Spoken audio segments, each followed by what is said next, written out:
Dear friends, it's the 15th of December, and I want to go over an issue.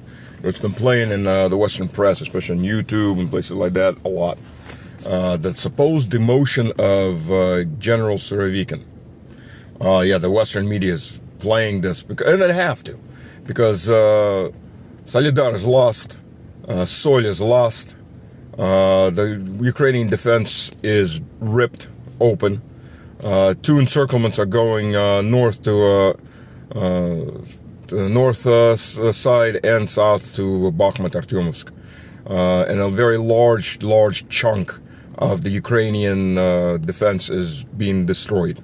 And that's a lot of Europeans and Americans there getting killed too. All those little mercs are getting exterminated. Well, primarily it's Poles as far as the mercs go, but their body count's climbing fast. So they have to start this BS about Suroviken.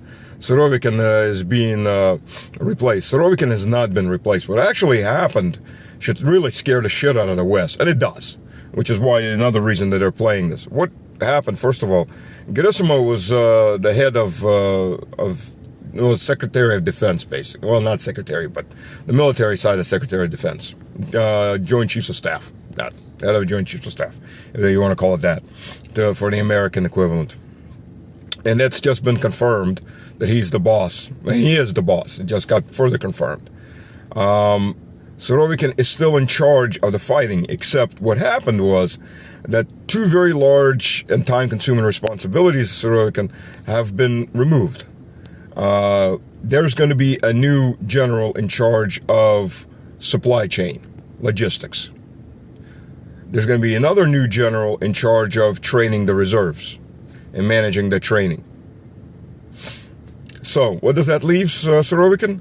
That leaves him crystal clear on one topic only. The total destruction and extermination of Ukrainian and NATO forces in Ukraine.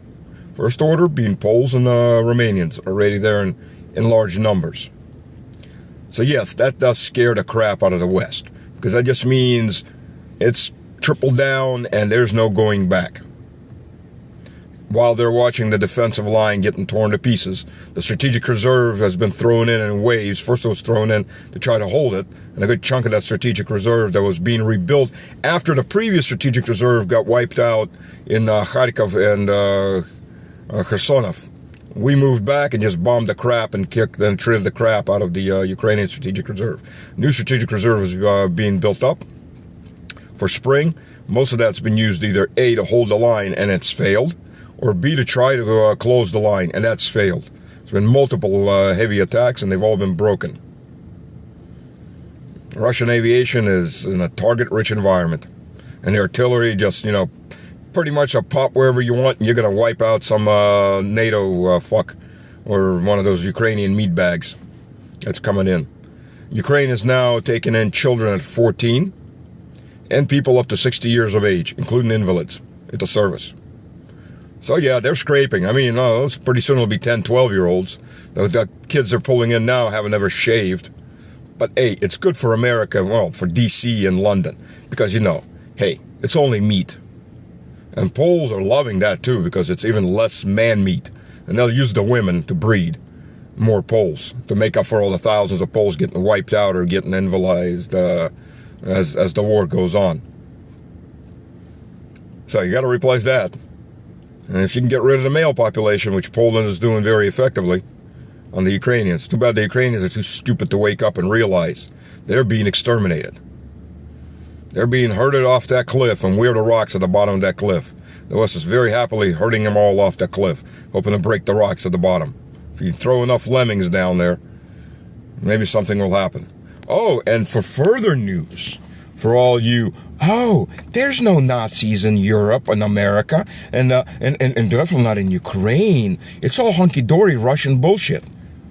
Rheinland Steel, the guys that make the American cannon tubes for the Abrams tanks, and they're also the main manufacturer of the Leopard 1, Leopard 2 tanks. Their management has said that they're ready to put 88 tanks into Ukraine. 88 tanks. I'm sure almost everyone who's listening to this is probably clueless on what that means. Why 88? Why not 90? Why not 80? Why not 85? 88 because it's a sum made of 8 and 8.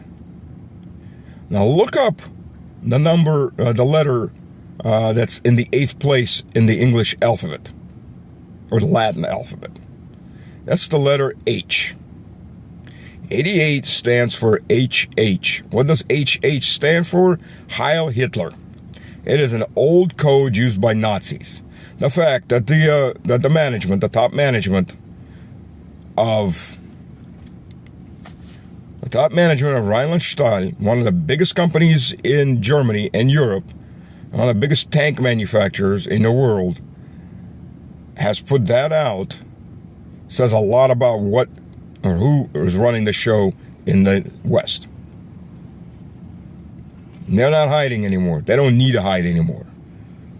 That beast, that demonic beast that was everybody thought was dead, well, it laid its eggs back in Washington via this Operation Paperclip. And all the Nazis that were quiet Nazis that were in Washington and London that had supported Hitler. And it's been growing. It's grown for 3 generations. It's been hiding under different masks. The masks are basically off. I mean, let's not forget, Kentucky Fried Chicken, Germany, made a joke that on the anniversary of Kristallnacht, if those of you don't know what Kristallnacht was the big Nazi program, the first big Nazi program against the Jews. Well, it was Kristallnacht because it was a night of crystal.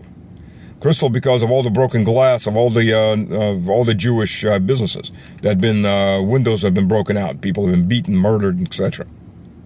So they made this joke: on the night of Kristallnacht, treat yourself, get an extra helping of or extra order of chicken or something else that they were advertising. Oh, they apologized for that. Yeah, the Western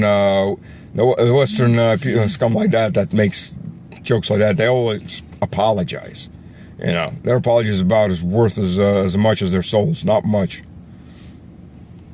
Unfortunate to say. So yeah, Nazism is out and out. I mean, it's in your face. Granted, 95% of Americans will ignore it. They'll walk out of it. They'll talk about it, something else.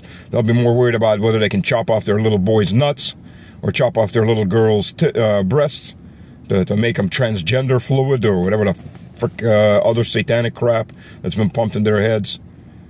And they'll ignore this. Because this time, they're on the side of the Nazis. They are the main base of support for the Nazis. Congratulations. Hell, your grandfather's great-grandfather climb out of their graves, I'd slap you silly for this. They fought and died against the Nazis, so you could be part of the Nazis. Congratulations. And congratulate your leadership. So anyways, such is the news on this Sunday. Unfortunately, on God's day, well, every day is God's day, but on Sunday, there isn't too much better news. As the world continues, at least the West, continues it's not even a slide, it's not even a fall, it's a head-run dive into Satanism in all of its glory. Enjoy. And for those of you who aren't part of this or don't want to be part of this, I urge you to break away. And if any of you, by the way, want to immigrate here, we can talk. I can give you information on how to do that. It's not easy anymore. It was never easy, but it's gotten harder, thanks to people like Biden. But life goes on. So, fight the good fight. Go with God. Fight the good fight.